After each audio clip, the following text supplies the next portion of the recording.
নমস্কার বন্ধুরা, আমার কুকিং চ্যানেলে আবারও সবাইকে স্বাগত। আজ আমি আপনাদের জন্য দারুণ একটা সকালের ব্রেকফাস্টের রেসিপি নিয়ে হাজির হয়েছি। আজ আমি আপনাদের বানিয়ে দেখাবো একদম নরম তুলতুলে খুব সহজেই বাঁধাকপির পরোটা। এই পরোটাটা হবে একদম নরম তুলতুলে, আর তার সঙ্গে থাকবে টমেটো আর রসুন দিয়ে টক ঝাল চটপটা একটা চাটনিরও রেসিপি। শীতের সকালে এই রকম গরম গরম বাঁধাকপির পরোটা আর এই রকম যদি টক ঝাল চাটনি থাকে তাহলে একদম জমে যাবে। পরোটা বানানোর জন্য আমি এখানে একটা পাত্রের মধ্যে 250 গ্রাম আটা নিয়েছি। আমি শুধু আটা দিয়েই পরোটাগুলো বানাবো। আপনারা যদি চান আটা ময়দা মিশিয়ে বা শুধু ময়দা দিয়েও পরোটা বানাতে পারেন। তারপর আটার মধ্যে আমি দিয়ে দেব স্বাদ মতো লবণ আর হাফ চামচের মতো সাদা তেল। সাদা তেলটা দিলে পরোটাগুলো একদম নরম তুলতুলে হবে। তারপর সব উপকরণ আটার সঙ্গে খুব ভালোভাবে মিশিয়ে নেওয়ার পর অল্প অল্প জল দিয়ে একটা ডো তৈরি করে নেব। ডোটা একদম শক্তও করব না আর একদম নরমও করব না, মিডিয়াম একটা ডো তৈরি করে নেব। আমরা যেভাবে রুটির জন্য আটা মাখি ওইভাবেই আটাটা মেখে নিতে হবে। আটাটা খুব ভালো করে মেখে নিয়েছি।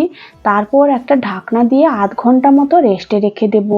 এখানে আটার ডোটা রেস্টে থাক, ওদিকে আমি টমেটোর চাটনি আর বাঁধাকপির পুরটাও রেডি করে নেব। প্রথমে আমি পরোটার সঙ্গে খাওয়ার জন্য চাটনিটা রেডি করে নেব। একটা কড়াই গ্যাসের মধ্যে বসিয়ে ওর মধ্যে 1 চামচের মতো সাদা তেল দিয়ে দেব। তেলটা খুব ভালোভাবে গরম হয়ে গেলে এখানে 10 থেকে 15 কোয়া রসুন আমি খুব ভালো করে গ্রেট করে রেখেছিলাম। আপনারা চাইলে থেতো করেও দিতে পারেন।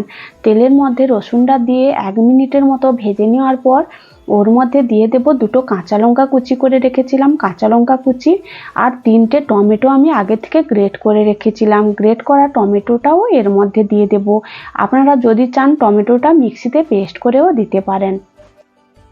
গ্রেট করা টমেটোটা 2 মিনিটের মতো কষিয়ে নিয়েছি। তারপর এর মধ্যে দিয়ে দেব বেশ খানিকটা লাল লঙ্কার গুঁড়ো। এই চাটনিটা ঝাল ঝাল কিন্তু খেতে খুবই ভালো লাগে, তাই লঙ্কার গুঁড়োটা একটু বেশি করেই দিতে হবে। আপনারা যদি ঝাল বেশি না পছন্দ করেন তাহলে অল্প করেই দেবেন। তারপর এর মধ্যে দিয়ে দেব অল্প একটু হলুদের গুঁড়ো, স্বাদ মতো লবণ আর দিয়ে দেব অল্প একটু ধনের গুঁড়ো।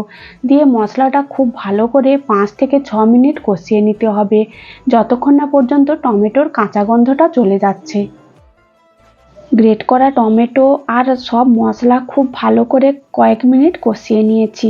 মশলা থেকে তেল ছেড়ে এসেছে। তারপর এর মধ্যে 1 চামচের মতো টমেটো সস দিতে হবে। এই টমেটো সসটা দেওয়ার ফলে এই চাটনির স্বাদটা কিন্তু খুবই ভালো আসবে। আর দিয়ে দেব অল্প একটু চিনি। চিনিটা দিয়ে খুব ভালো করে মিশিয়ে নেব। আরও 2 থেকে 3 মিনিট খুব ভালো করে কষিয়ে নেব। সব মশলা খুব ভালো করে কষানো হয়ে গেছে, চাটনিটা প্রায় রেডি হয়ে গেছে। চাটনিটা নামানোর আগে এর মধ্যে বেশ খানিকটা লেবুর রস দিয়ে দিতে হবে। আমি 3টে টমেটোর জন্য আমি এখানে একটা লেবু আর দিয়েছি একটা লেবুর হাফ, মানে 1.5খানা লেবু আমি খুব ভালো করে এর মধ্যে রসটা দিয়েছি। তাহলে চাটনিটা একদম টকটক হবে, পরোটার সঙ্গে খেতে কিন্তু খুবই ভালো লাগবে। লেবুটা দেওয়ার পর বেশিক্ষণ কষাবো না, 1 মিনিটের মতো মিশিয়ে তারপর চাটনিটা নামিয়ে নেব। চাটনিটা রেডি হয়ে গেছে। এরপর আমি বাঁধাকপির পুরটাও রেডি করে নেব। তারপর কড়াইটা ধুয়ে গ্যাসের মধ্যে বসিয়ে দিয়েছি। ওর মধ্যে বেশ খানিকটা সর্ষের তেল দিয়েছি। আমি বাঁধাকপির পুরটা সর্ষের তেল দিয়ে বানাবো, আপনারা চাইলে সাদা তেল দিয়েও বানাতে পারেন। তারপর তেলটা খুব ভালোভাবে গরম হয়ে গেলে ওর মধ্যে ফোড়নে দিয়ে দেব অল্প একটু গোটা জিরে। আর এখানে 2টো পেঁয়াজ আমি মিডিয়াম সাইজের একদম কুচি করে রেখেছিলাম। পেঁয়াজ কুচিগুলো দিয়ে খুব ভালো করে 1 মিনিটের মতো নেড়ে ওর মধ্যে দিয়ে দেব অল্প একটু কাঁচা লঙ্কা কুচি। কাঁচা লঙ্কা কুচিটা দিয়ে পেঁয়াজগুলো খুব ভালো করে ভেজে নিয়েছি। হালকা বাদামি কালার চলে এলে এর মধ্যে দিয়ে দেব 1 চামচ আর অল্প একটু আদা রসুন কাঁচা লঙ্কার পেস্ট দিয়ে খুব ভালো করে 1 মিনিটের মতো কষিয়ে নেওয়ার পর এর মধ্যে দিয়ে দেব লঙ্কার গুঁড়ো, হলুদ গুঁড়ো, ধনে গুঁড়ো, জিরে গুঁড়ো আর দিয়ে দেব অল্প একটু গরম মশলার গুঁড়ো। গরম মশলা দেওয়ার পর আমি ভিডিও করতে ভুলে গেছি, আপনারা অবশ্যই গরম মশলার গুঁড়োটা দেবেন। তারপর এর মধ্যে দিয়ে দেব আগে থেকে একটা বাঁধাকপির কিছুটা আমি গ্রেট করে রেখেছিলাম, গ্রেট করা বাঁধাকপি দিয়ে মশলার সঙ্গে খুব ভালো করে মিশিয়ে কয়েক মিনিট খুব ভালো করে কষিয়ে নিতে হবে। এর মধ্যে স্বাদ মতো লবণ দিয়ে একদম লো টু মিডিয়াম আঁচে ভালো করে কষিয়ে নেব, যতক্ষণ না পর্যন্ত পুরটা একদম শুকনো শুকনো হয়ে আসে আর জলটা একদম শুকিয়ে যায়। বেশ খানিকক্ষণ কষিয়ে নিয়েছি, তারপর এর মধ্যে অল্প একটু চিনিও দিয়ে দেব। বাঁধাকপির পুরের মধ্যে অল্প একটু চিনি দিলে মিষ্টি মিষ্টি হবে, খেতে কিন্তু খুবই ভালো লাগবে। চিনিটা দেওয়ার পর লো টু মিডিয়াম আঁচে আবারও 5 থেকে 6 মিনিট খুব ভালো করে কষিয়ে নিয়েছি। পুরটা একদম শুকনো শুকনো হয়ে এলে নামিয়ে নেব। টক ঝাল চাটনি, বাঁধাকপির পুর সব রেডি হয়ে গেছে। এরপর যে আটাটা মেখে আমি রেস্টে রেখেছিলাম, ওর ঢাকনা খুলে হাত দিয়ে আবারও 1 থেকে 2 মিনিট খুব ভালো করে মেখে নেব। ভালো করে মাখা হয়ে গেলে ওর থেকে লেচি কেটে নেব। আমরা যেভাবে রুটির জন্য লেচি কাটি, ওই রকম বড় বড় করে লেচিগুলো কেটে নেব।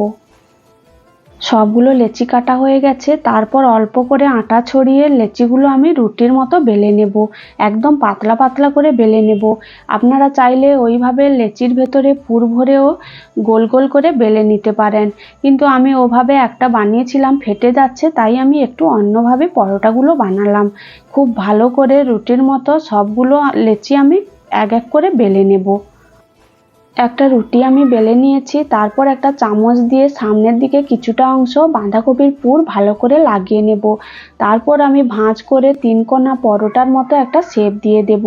বাড়িতে খাওয়া হবে, তাই যে কোনো শেপের বানালে কোনো অসুবিধে নেই। আপনারা চাইলে পুর ভরে গোল গোল করেও বানাতে পারেন। এইভাবে শেপ দেওয়া হয়ে গেলে অল্প একটু আটা ছড়িয়ে আবারও অল্প একটু খুব ভালো করে বেলে নেব। এইভাবে আমি পরোটাগুলো এক এক করে তৈরি করে নেব। তারপর গ্যাসের মধ্যে একটা তাওয়া বসিয়ে ওর মধ্যে একটা করে পরোটা দিয়ে একদম লো টু মিডিয়াম আঁচে 2 সাইড খুব ভালো করে সেঁকে নিতে হবে। খুব ভালো করে সেঁকা হয়ে গেলে অল্প একটু করে সাদা তেল দিয়ে উল্টে পাল্টে একদম ভেজে নেব। লো টু মিডিয়াম আঁচে উল্টে পাল্টে পরোটার দুদিক হালকা করে সেঁকে নিয়েছি। তারপর অল্প একটু সাদা তেল দিয়ে একদম লাল লাল করে ভেজে নামিয়ে নেব। এইভাবে বাকি পরোটাগুলো আমি এক এক করে ভেজে নেব। পরোটাটা ভেজে নামিয়ে নেওয়ার পর আবারও একটা পরোটা আমি খুব ভালো করে বেলে তৈরি করে নিয়েছি। এটাও উল্টে পাল্টে লাল লাল করে ভেজে নামিয়ে নেব। পরোটাগুলো দেখতে ততটা ভালো না হলেও খেতে কিন্তু দুর্দান্ত হয়েছিল। আপনারাও এইভাবে একবার বাঁধাকপির পরোটা বানিয়ে দেখতে পারেন। এটাও আমি একদম উল্টে পাল্টে অল্প তেল দিয়ে লাল লাল করে ভেজে নামিয়ে নেব। নামিয়ে গরম গরম বাঁধাকপির পরোটা আর তার সঙ্গে টক ঝাল চাটনি একদম জমে যাবে। আপনারা এইভাবে একবার চাটনি আর পরোটাটা বানিয়ে দেখতে পারেন, খেতে কিন্তু দুর্দান্ত হয়। এই চাটনি শুধু পরোটা, ভাতের সঙ্গে, রুটির সঙ্গে সব কিছুর সঙ্গে খেতে কিন্তু দুর্দান্ত লাগে। ভিডিওটি ভালো লাগলে লাইক, কমেন্ট, শেয়ার ও আমার চ্যানেলটা সাবস্ক্রাইব করে দেবেন।